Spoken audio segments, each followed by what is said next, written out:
I want to show you the power of just a simple list of words and what you can do during the holidays to help your child with some reading practice at home.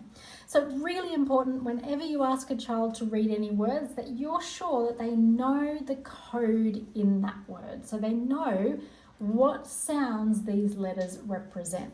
So l, et, a, g, p, for example.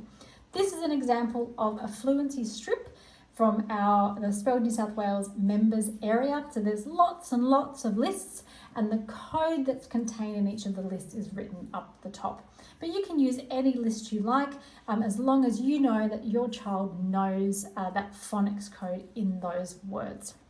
Now what I'm going to show you is something really simple. Grab a plastic sleeve, slip in the list of words that you're using. Now the reason we're doing this is we're going to protect the list, but we might hang it up on the fridge. But what happens, it becomes like an instant whiteboard, which becomes really useful. So if I've got a child who's struggling with their reading and they see this big list of words, they might feel quite overwhelmed, particularly if it's quite new phonics content. So if your child is able to read the whole list happily, great. But if they find that a bit overwhelming, we might say, you know what, we're only going to read these two words. They're the only ones. You only ever need to read the words that have a dot next to them. So we read them, l, et, let, and then we're going to give a tick or a smiley face or something to celebrate that we've done that well. Let's have a look at the next one. Pal, pal. Let's give it a tick. Do you know what a pal is? A pal is like your friend. So clarifying meaning for them as well.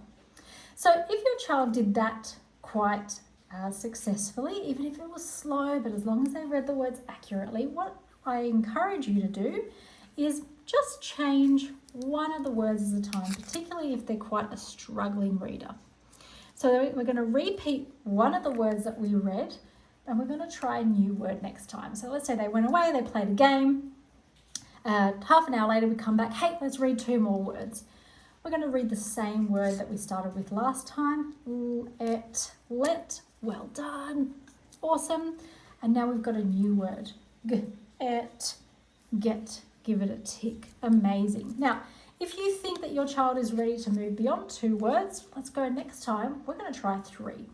And what you might do is bring back the word that they already read successfully, or you might choose a new word.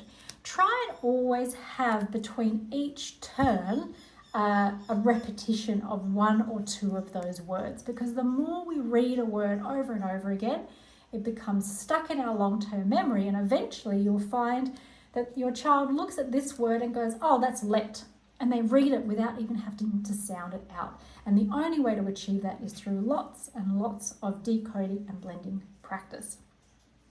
And eventually, once they get to 3 words and you go, oh, you're doing that so well, this time I want you to do 4 words. So just increasing it little by little so they see, oh my goodness, I'm reading more and more words, and look how successful I am because I keep getting ticks next to my words.